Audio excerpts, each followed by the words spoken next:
नमस्कार दोस्तों, स्वागत है आपका उड़ान स्कूल ऑफ एग्रीकल्चर के ऑनलाइन प्लेटफॉर्म पे। मैं कमल बिजारनिया। अपने एग्रीकल्चर की क्लास में यदि अपन आगे बात करें तो आज का अपना टॉपिक रहेगा जो फसलों में पहली फसल रहेगी धान यानी पेडी। ठीक है, यदि जनरल इंट्रोडक्शन की अपन बात करें तो सबसे पहले धान में अपन लेंगे वानस्पतिक नाम। तो धान का वानस्पतिक नाम क्या हो जाएगा? Oryza sativa. Oryza sativa. यदि बात करें अपन कुल की तो धान का कुल हो जाएगा ग्रेमिनी। और ग्रेमिनी को और किस नाम से जाना जाता है? तो पोएसी या फिर क्या कहेंगे? घास कुल। क्या कहेंगे? घास कुल। ग्रेमिनी, पोएसी या घास कुल। यदि इसी में मैं आगे बात करूं तो आपके गुणसूत्रों की संख्या पूछी जाती है, तो गुणसूत्र 2n बराबर हो जाएंगे 24। और यदि बात करें अपन उत्पत्ति स्थान की तो उत्पत्ति स्थान हो जाएगा सेंटर ऑफ ओरिजिन जिसे कहेंगे। इसका उत्पत्ति स्थान क्या हो जाएगा? Indo Burma. धान का उत्पत्ति स्थान क्या है? इंडो बर्मा या दक्षिणी पूर्वी एशिया। इंडो बर्मा या दक्षिणी पूर्वी एशिया। देखो, धान जो है मुख्य फसल है। खाद्यान्नों में यदि अपन बात करें तो विश्व की दूसरी प्रमुख खाद्यान्न फसल है, भारत की प्रमुख खाद्यान्न फसल है। तो इसमें से सर्वाधिक क्वेश्चन पूछे जाते हैं, तो अपन इसको पूरा डिटेल से पढ़ेंगे। यदि मैं बात करूं सबसे पहले ओराइजा की, तो ओराइजा क्या है? वंश है। ओराइजा क्या है? वंश है। और यदि ओराइजा वंश की बात करें तो ओराइजा वंश में कुल 24 प्रजातियां हैं। कितनी? 24। कुल 24 प्रजातियां हैं। ठीक है। अब अपने को ये कि सर फिर 24 पढ़नी पड़ेगी, ये केवल धान में ही तो नहीं। ये जो ओराइजा वंश है इसमें जो 24 प्रजातियां हैं, इनमें से इन 24 में से खेती योग्य 2 ही है। खेती योग्य कितनी है? 2। तो अपने को मोस्टली इन्हीं 2 का ध्यान रखना है कि ये 2 कौन कौन सी है। खेती योग्य 2 जो वेराइटीज है, 2 जो प्रजातियां हैं, वो कौन कौन सी है? एक तो ओराइजा सेटाइवा है, एक ओराइजा ग्लोबेरिमा है। तो पहली कौन सी हो जाएगी? Oryza sativa. अब देखो, ओराइजा सेटाइवा जो है प्रमुख रूप से कहां उगाई जाती है? एशिया महाद्वीप में। प्रमुख रूप से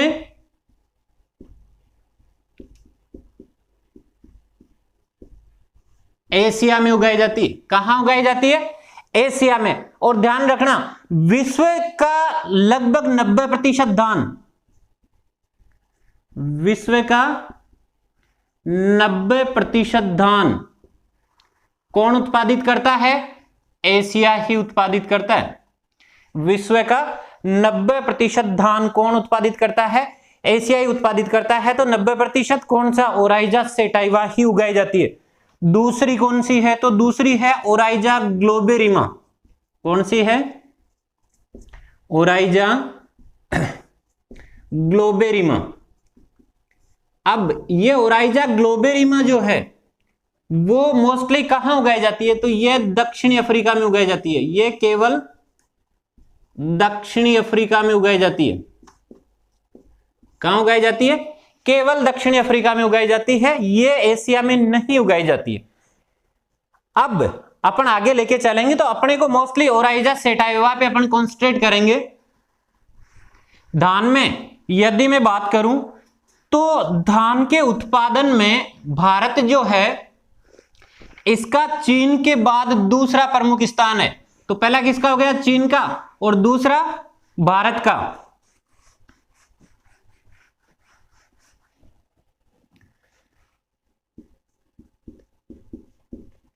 उत्पादन में क्या कह देंगे? दूसरा स्थान।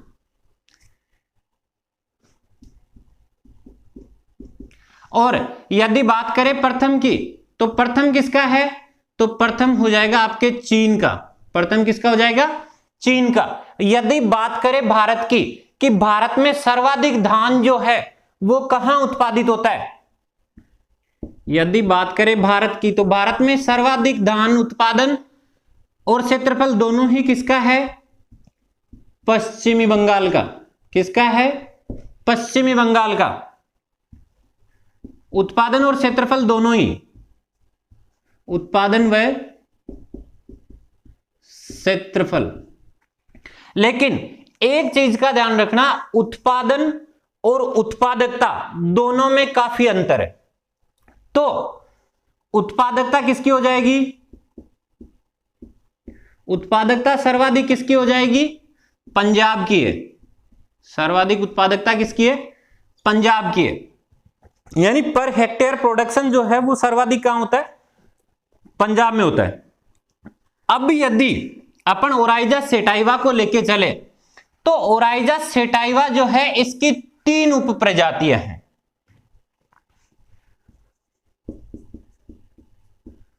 ओराइजा सेटाइवा, इसकी 3 उप प्रजातियां हैं। पहली है Oryza sativa, Oryza sativa variety indica. Oryza sativa variety indica. ध्यान रखना, आपके मोस्टली पूछा क्या जाता है कि कौन सी जो वेराइटी है उसे किस नाम से जाना जाता है।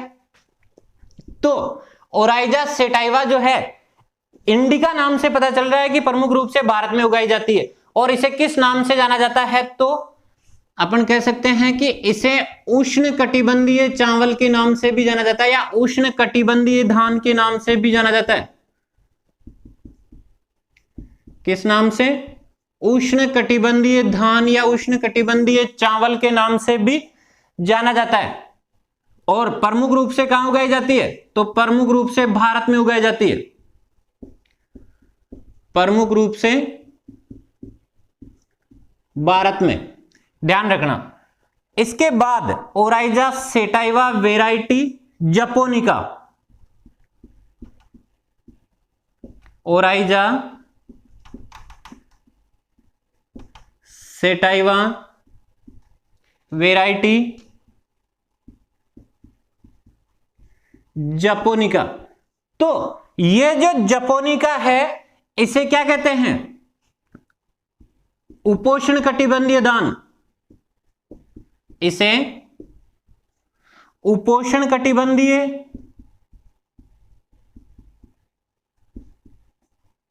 या क्या कह देंगे? शीतोष्ण कटिबंधीय धान भी कह देंगे। क्या कह देंगे? शीतोष्ण कटिबंधीय चावल या धान भी कहा जाता है। और यह प्रमुख रूप से कहां उगाई जाती है? तो क्या कह देंगे? यह है प्रमुख रूप से कहां उगाई जाती है? जापान में। प्रमुख रूप से कहां उगाई जाती है? जपोनिका कहां उगाई जाती है? नाम से पता चल रहा है जापान में उगाई जाती है। अब आती है आपके तीसरी Oryza sativa, Oryza sativa variety javanica. Oryza sativa variety javanica. और क्या कह देंगे कि यह धान की जंगली प्रजाति है। धान की वाइल्ड स्पीसीज है, जंगली प्रजाति है। क्या है? जंगली प्रजाति। और यह प्रमुख रूप से कहां उगाई जाती है? तो यह प्रमुख रूप से उगाई जाती है आपके इंडोनेशिया में। कहां उगाई जाती है? प्रमुख रूप से इंडोनेशिया में। कहां उगाई जाती है? इंडोनेशिया में। क्लियर? अब यदि अपन बात करें दान में ही आगे, तो या तो यहां से क्वेश्चन पूछा जाता है, तब तो सीधा क्वेश्चन पूछा जाता है कि ओराइजा सेटाइवा की जो प्रजातियां हैं, उप प्रजातियां जो है वो 3 है। कौन कौन सी? Oryza sativa variety indica, Oryza sativa variety japonica और ओराइजा सेटाइवा वेराइटी जावानिका। यदि बात करें धान के जो प्रमुख संस्थान है इनकी, तो आपको 3 ध्यान में रखने हैं। पहला है IRRI। IRRI यानी इंटरनेशनल, क्या हो जाएगा, international rice research institute, international rice research institute. और इंटरनेशनल राइस रिसर्च इंस्टीट्यूट जो है वो कहां स्थित है, तो यह है आपके मनीला फिलीपींस में। कहां स्थित है, मनीला फिलीपींस में। इसके बाद दूसरा जो प्रमुख संस्थान है वो है CRRI। ये क्या हो जाएगा, सेंट्रल राइस रिसर्च इंस्टीट्यूट। क्या हो जाएगा, central rice research institute, central rice research institute. और ये कहां स्थित है, ये आपके स्थित है कटक। और कटक कहां है, उड़ीसा में। कहां है, उड़ीसा, कटक उड़ीसा में। ठीक है। इसके अलावा कि सर और कौन सा है जो पूछा जाता है, तो इसके अलावा और जो है वो पूछा जाता है आपके चावल अनुसंधान निदेशालय। क्या पूछा जाता है, चावल अनुसंधान निदेशालय। तो ये चावल अनुसंधान निदेशालय जो है वो कहां स्थित है, राजेंद्र नगर।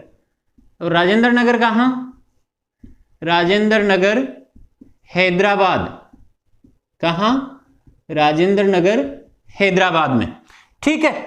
ये 3 धान से संबंधित महत्वपूर्ण संस्थान है। इनके अलावा और कोई भी महत्वपूर्ण संस्थान नहीं है जो कि पूछा जाता हो। अब यहां पे एक चीज ध्यान रखना आप, धान में यदि बात करें तो धान विश्व की प्रमुख खाद्यान्न फसल है, सॉरी विश्व की दूसरी प्रमुख खाद्यान्न फसल है। पहली कौन सी है, गेहूं। और भारत की प्रमुख खाद्यान्न फसल है, क्या कह सकते हैं, धान विश्व की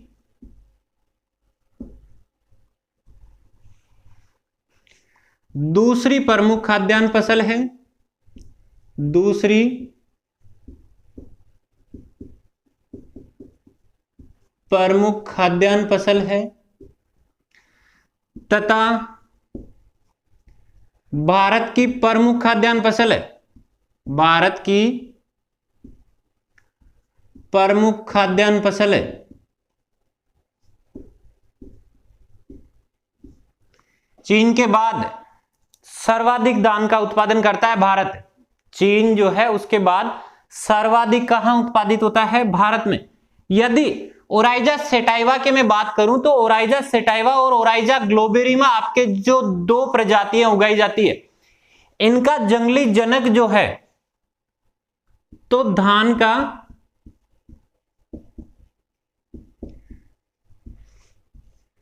जंगली जनक क्या है, तो इसका ध्यान रखना ओराइजा पेरेनिस।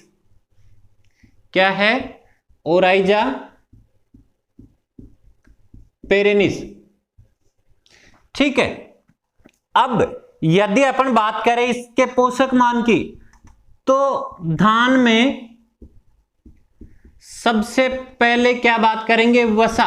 अपन इसमें धान में मोस्टली किन चीजों को देखने की जरूरत है, आपके वसा हो गया, प्रोटीन हो गया, कार्बोहाइड्रेट हो गया। एक ये बहुत बार पूछा है वसा, तो वसा कितनी होती है, 2 से 2.5%। प्रोटीन ध्यान रखना, खाद्यान्न जो फसलें हैं उनमें सबसे कम प्रोटीन होती है, कितनी, 6 से 7% प्रोटीन पाई जाती है धान में, जो खाद्यान्नों में सबसे कम है।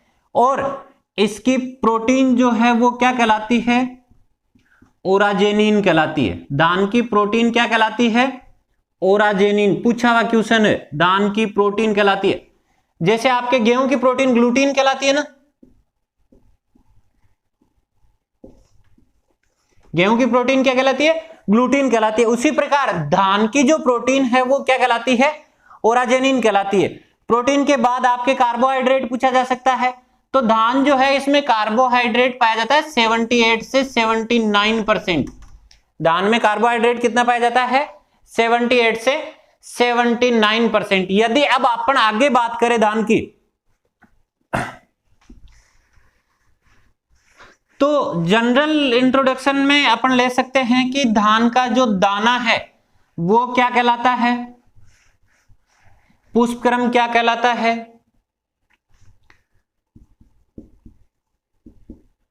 धान का दाना क्या कहलाता है?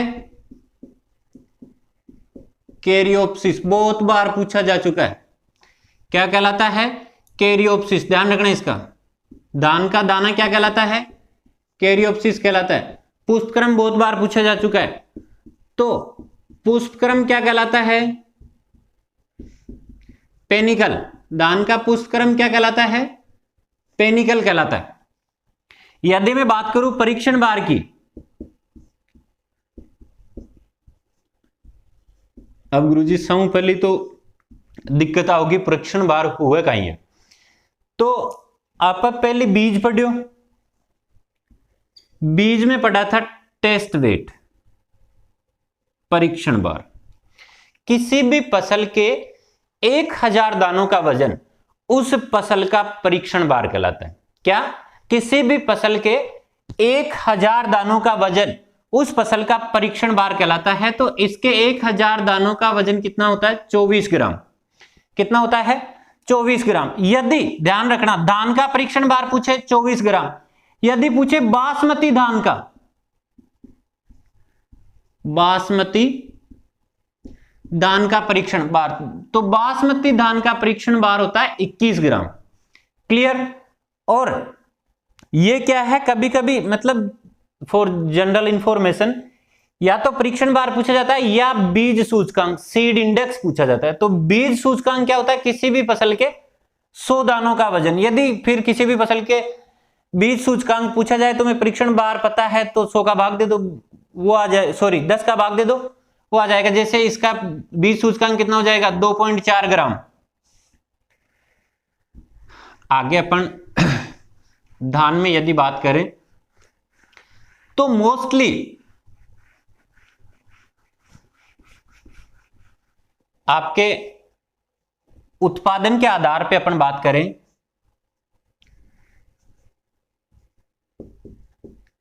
भारत में धान को उत्पादन के आधार पे कितने भागों में बांटा गया है? उत्पादन के आधार पर 3 भागों में बांटा गया है। कितने में? 3 भागों में। उत्पादन के आधार पर 3 भागों में बांटा गया है। अब उत्पादन के आधार पर 3 भाग कौन कौन से हैं? तो अस, अमन और बोरो। ध्यान रखना, पहला है अस।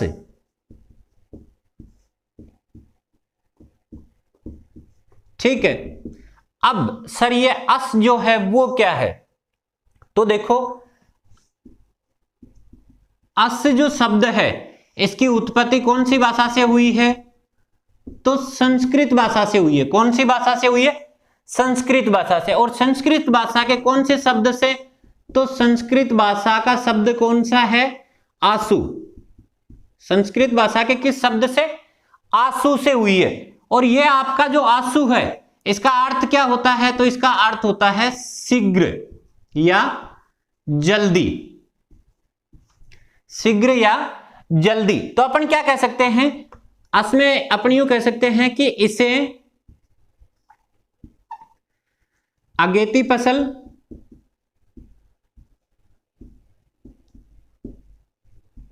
या अटमन राइस के नाम से भी जाना जाता है। किस नाम से? अटमन राइस। अगेती फसल या अटमन राइस के नाम से भी जाना जाता है। अब देखो, इनमें मोस्टली आपको दो ही चीजें ध्यान रखनी है। उत्पादन के आधार पे जो 3 भागों में बांटा गया है, इनमें आपको ध्यान क्या रखना है, बुआई का समय, कटाई का समय, तीनों में ही। तो अब इसकी बुआई कब की जाती है, अस की बुआई कब की जाती है, तो बुआई हो जाएगी मई जून में। बुआई कब की जाएगी, ध्यान रखना। मोस्टली किसी का भी पूछा जा सकता है, अस का पूछा जा सकता है, अमन का पूछा जा सकता है, बोरो का पूछा जा सकता है। तो क्या पूछा जाएगा, बुआई और कटाई का समय। तो कटाई जो है, कटाई कब हो जाएगी, तो कटाई हो जाएगी इसकी सितंबर अक्टूबर में। कब हो जाएगी, सितंबर अक्टूबर। इसके बाद दूसरा आता है तुम्हारे अमन। अब देखो नाम से पता चल रहा है अमन चैन की दुआ करते हैं। तो अमन कौन सी भाषा का शब्द है, अरबी भाषा का शब्द है। कौन सी भाषा का शब्द है, अरबी भाषा। और अरबी भाषा का शब्द है, इसका अर्थ क्या होता है, अमन का अर्थ क्या होता है, सुरक्षा। ध्यान रखना, बहुत बार पूछा गया। अमन शब्द, धान से रिलेटेड अमन शब्द की उत्पत्ति हुई है तो कौन सी भाषा से, अरबी भाषा से। कौन सी भाषा से, अरबी भाषा से। अब इसकी बुआई, ये मई जून है, तो इसकी क्या हो जाएगी, जून जुलाई में हो जाएगी। बुआई का समय क्या हो जाएगा, बुआई जून जुलाई। यदि बात करें अपन कटाई की, तो इसकी कटाई का समय क्या हो जाएगा। अब देखो ये सितंबर अक्टूबर में कट रही है, अब ये 1 महीने बाद में बोई गई है, तो 1 महीने बाद, अक्टूबर के बाद नवंबर में, तो कटाई का समय क्या हो जाएगा, नवंबर दिसंबर। क्या हो जाएगा, नवंबर दिसंबर में। कटाई कब हो जाएगी, नवंबर दिसंबर में। अब अमन जो है, इसे और किस नाम से जाना जाता है, तो इसे खरीफ चावल या विंटर राइस के नाम से भी जाना जाता है। क्या कहा जाता है, खरीफ धान या चावल या विंटर राइस। क्या कहा जाता है, विंटर राइस या खरीफ धान। क्लियर।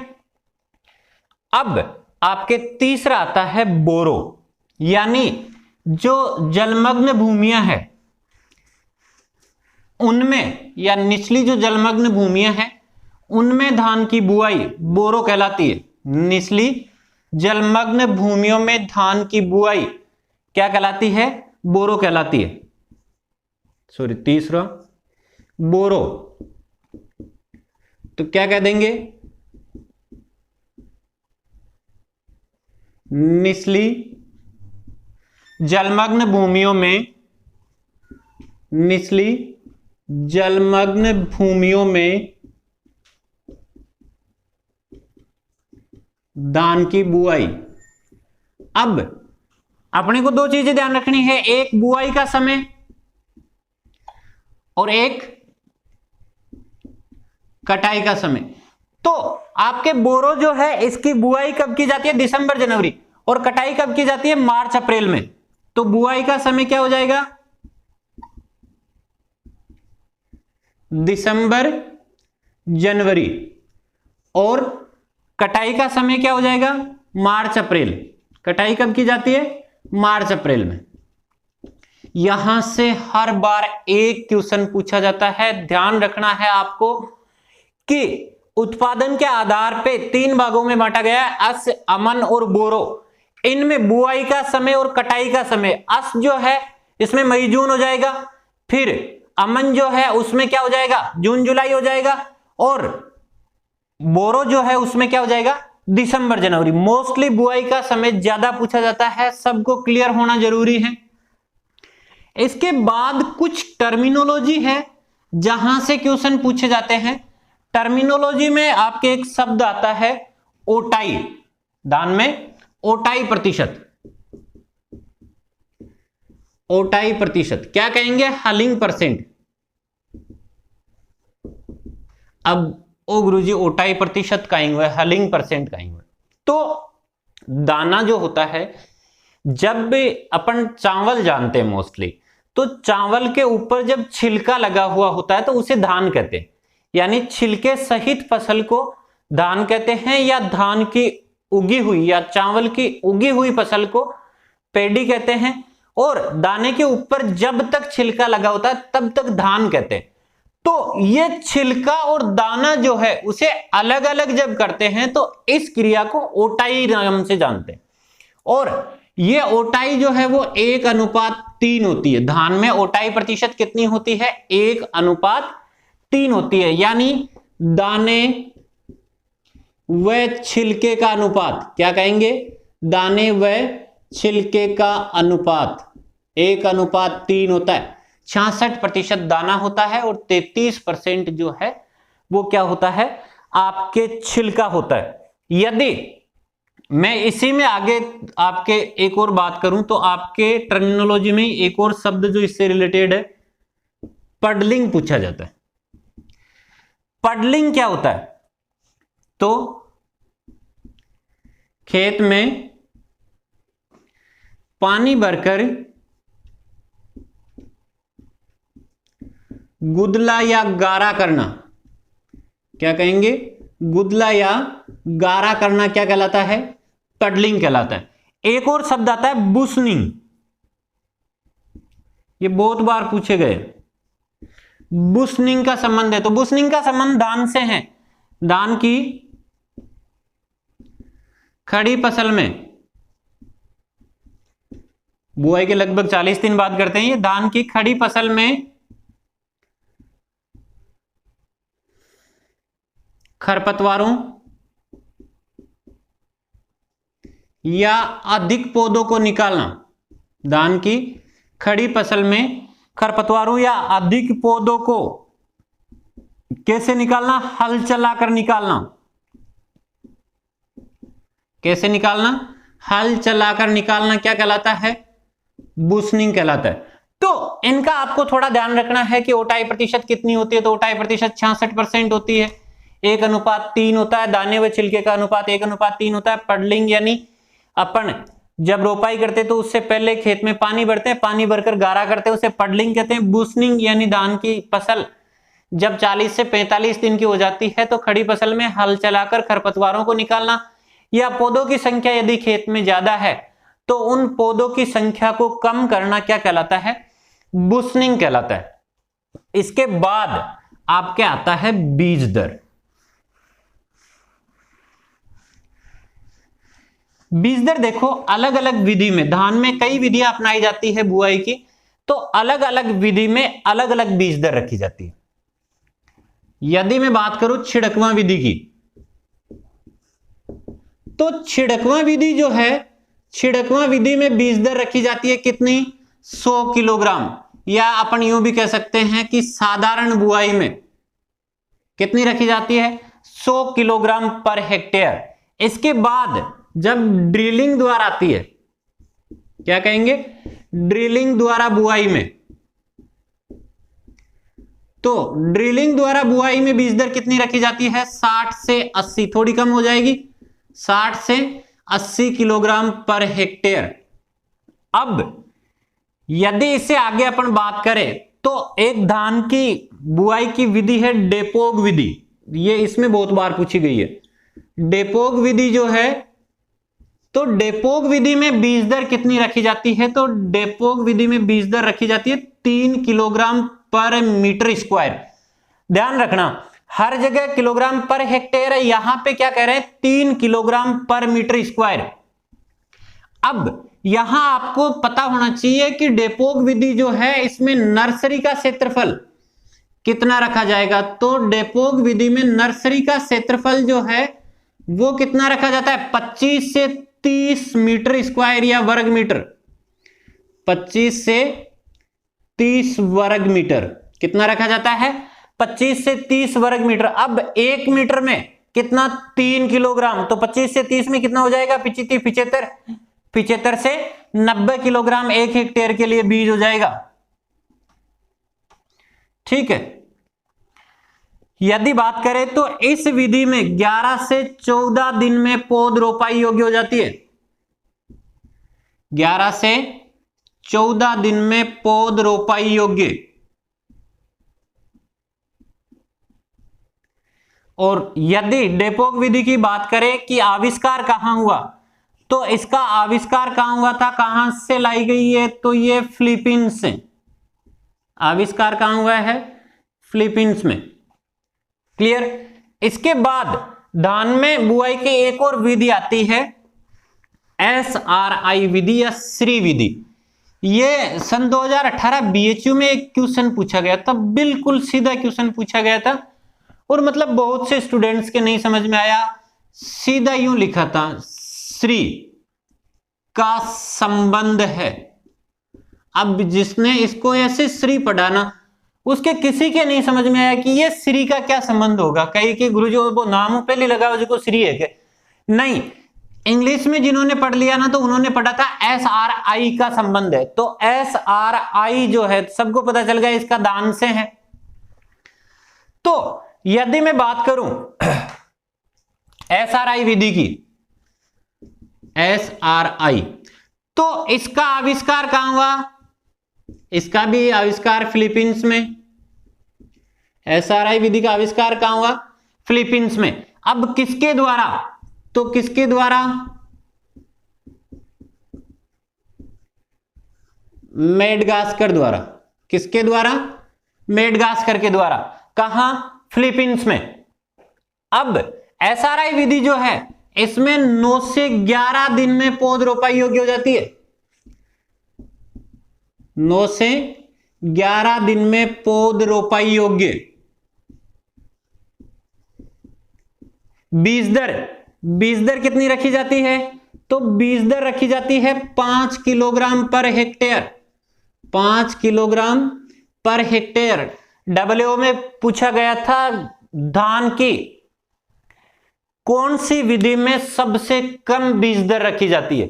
अब क्या 3 किलोग्राम पर मीटर स्क्वायर या 5 किलोग्राम पर हेक्टेयर, तो सब 3 किलोग्राम पे चले गए। यूं नहीं सोचा कि 25 से 30 वर्ग मीटर होता है नर्सरी का क्षेत्रफल और वो पर मीटर स्क्वायर बीज दर है, और मतलब 75% के लगभग सब क्या करके आए थे, डेपोक विधि, जबकि सही आंसर क्या था, SRI विधि।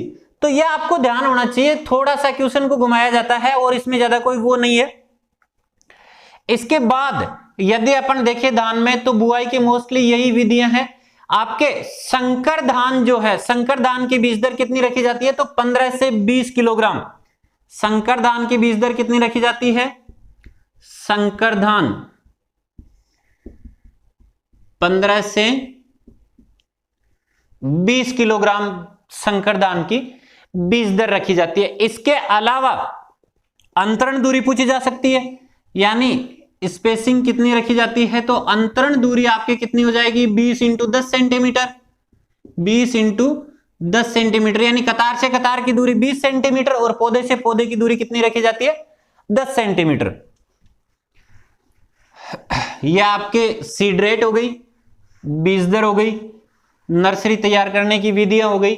इसके बाद यदि अपन बात करें तो आप इसके ले सकते हो प्रमुख खरपतवार। तो धान की फसल के 2 सबसे महत्वपूर्ण खरपतवार है जो आज तक सबसे ज्यादा पूछे गए हैं। पहला है जंगली धान। अब देखो ये जंगली धान लिखा हुआ नहीं आता है, तो क्या आता है, इसका वानस्पतिक नाम लिखा हुआ आता है। वानस्पतिक नाम क्या है, इकाइनिकोला क्लोनम। जंगली धान का वानस्पतिक नाम क्या है, इकाइनिकोला क्लोनम। और दूसरा जो है वो है सांवा घास। दूसरा प्रमुख खरपतवार कौन सा है, सांवा घास। ये सांवा घास जो है इसका बॉटनिकल नेम क्या होता है, इकाइनिकोला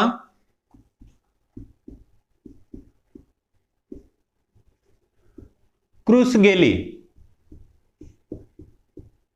इकाइनिकोला क्रूसगेली, ठीक है। ये 2 महत्वपूर्ण खरपतवार है। इसके अलावा और बहुत सारे खरपतवार होते हैं, लेकिन महत्वपूर्ण खरपतवारों की बात आती है तब इकाइनिकोला क्लोनम और इकाइनिकोला क्रूसगेली 2 ही सबसे अहम खरपतवार है। अब इसके बाद में आपके बात आती है खरपतवार नाशी की। तो धान की फसल में सबसे मतलब कई प्रकार के खरपतवार नाशी यूज में लिए जाते हैं। खरपतवारनाशी। तो खरपतवारनाशियों की जब अपन बात करते हैं, सबसे पहले आपके एक खरपतवारनाशी आता है बेंथियोकार्ब। क्या आता है? बेंथियोकार्ब। ये बेंथियोकार्ब जो है, इसकी कितनी मात्रा ली जाती है? 2 किलोग्राम पर हेक्टेयर धान के खेत में। और कब ये इसका यूज कब किया जाता है? तो अंकुरण से पूर्व। मोस्टली जो शाकनाशी है उनका प्रयोग अंकुरण से पूर्व ही करते हैं, अंकुरण से पूर्व। दूसरा आता है आपके ब्यूटाक्लोर। क्या कहते हैं ब्यूटाक्लोर को? मिचेटी। अरे मिचेटी बोलते हैं, मिचेटी या ब्यूटाक्लोर। तो ये जो है, ये इसकी मात्रा ली जाती है 1.5 किलोग्राम पर हेक्टेयर। और ये भी कब? अंकुरण से पूर्व। अब देखो, एक शाकनाशी जो आज तक धान की फसल में सबसे ज्यादा पूछा गया, सीधा क्वेश्चन पूछा जाता है, निम्न में से किस शाकनाशी का प्रयोग धान की खड़ी फसल में किया जाता है? तो यह आता है आपके प्रोपेनिल या स्टाम्प F34। क्या आता है? प्रोपेनिल या स्टाम्प F34, जो धान की रोपाई के बाद प्रयोग में लेते हैं। तीसरा कौन सा हो जाएगा? प्रोपेनिल, या क्या कह देंगे? स्टाम्प F34, प्रोपेनिल या स्टाम्प F34। अब ध्यान रखना, इसकी भी 2 किलोग्राम मात्रा ली जाती है। इसकी भी कितनी मात्रा ली जाती है? 2 किलोग्राम पर हेक्टेयर। लेकिन ये कब काम में लेते हैं? रोपाई के बाद प्रयोग। कब काम में लेते हैं? रोपाई के बाद। एक चीज और ध्यान रख लेना, धान की फसल में सर्वाधिक प्रयोग होने वाला शाकनाशी यही है। कौन सा? प्रोपेनिल। सर्वाधिक प्रयोग होने वाला शाकनाशी कौन सा है? प्रोपेनिल। इसके अलावा आपके जैसे मेड सल्फ्यूरान मिथाइल लिया जाता है चौड़ी पत्ती वाले खरपतवारों के लिए। मेड सल्फ्यूरान मिथाइल किसके लिए? चौड़ी पत्ती वाले खरपतवारों के लिए। और चौड़ी पत्ती वाले खरपतवारों के लिए एक और लिया जाता है 2,4-D, 2,4 डाइक्लोरोफिनोप्टिक एसिटिक एसिड, 2,4-D। यह भी किसके लिए? चौड़ी पत्ती वाले खरपतवारों के लिए ही काम में लिया जाता है। क्लियर? अब यदि अपन बात करें धान में ही आगे, तो आप एक और जो मोस्टली अपन उर्वरक देखते हैं कि उर्वरक जो है इनका क्या रेशियो रखा जाता है। तो उर्वरकों में आपके सबसे पहले नाइट्रोजन, और नाइट्रोजन कितनी काम में ली जाती है? 80 से 120 किलोग्राम पर हेक्टेयर। 80 से 120 किलोग्राम नाइट्रोजन पर हेक्टेयर काम में ली जाती है। दूसरा फास्फोरस, तो फास्फोरस काम में कितनी ली जाती है?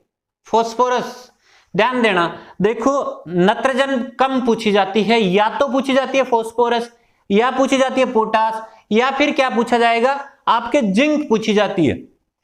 तो फास्फोरस इसमें 40 से 60 ले लो, 40 से 60 किलोग्राम पर हेक्टेयर। और पोटाश जो है वो कितने लेते हैं? 30 से 40 किलोग्राम पर हेक्टेयर काम में लेते हैं। अब देखो, एक क्वेश्चन है जो कि एग्रीकल्चर का फेवरेट क्वेश्चन है, आपके 11वीं क्लास से लेके और पीएचडी तक वो क्वेश्चन रिपीट होता है। मतलब जितने भी पेपर बनाने वाले हैं उनका सबका फेवरेट क्वेश्चन है। क्या? धान का खेरा रोग। धान का खेरा रोग मतलब यदि एग्रीकल्चर में एडमिशन ले लिया ना, तो ये क्वेश्चन तो सबको आना जरूरी है ही। किसकी कमी से होता है? ये सबसे ज्यादा रिपीट होने वाला क्वेश्चन है। तो ये किसकी कमी से होता है? जिंक की कमी से होता है, जस्ता की कमी से होता है।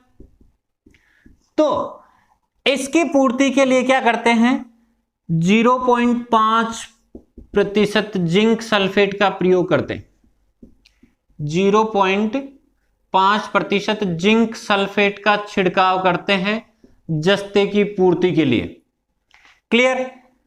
ये मोस्टली आपके उर्वरक हो जाएंगे। यदि अपन बात करें जैव उर्वरकों की, तो आपके इसके धान में एजोला काम में लिया जाता है, नील हरित शैवाल ब्लू ग्रीन एल्गी जो है वो काम में ली जाती है, एजोटोबैक्टर काम में लिया जाता है, एजोस्पाइरिलम काम में लिया जाता है। तो जैव उर्वरकों की यदि मैं बात करूं,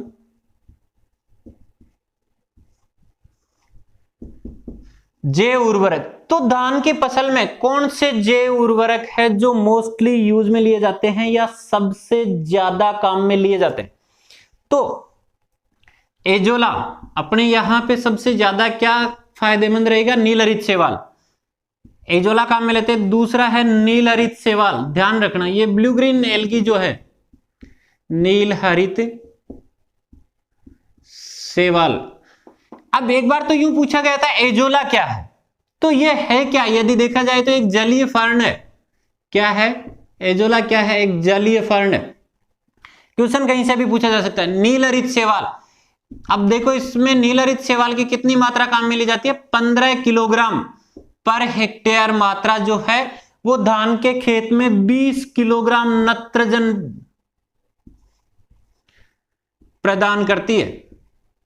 15 किलोग्राम नील हरित शैवाल जो है वो धान के खेत में 20 किलोग्राम नत्रजन प्रदान करती है। तीसरा आपके एजोटोबैक्टर हो जाएगा।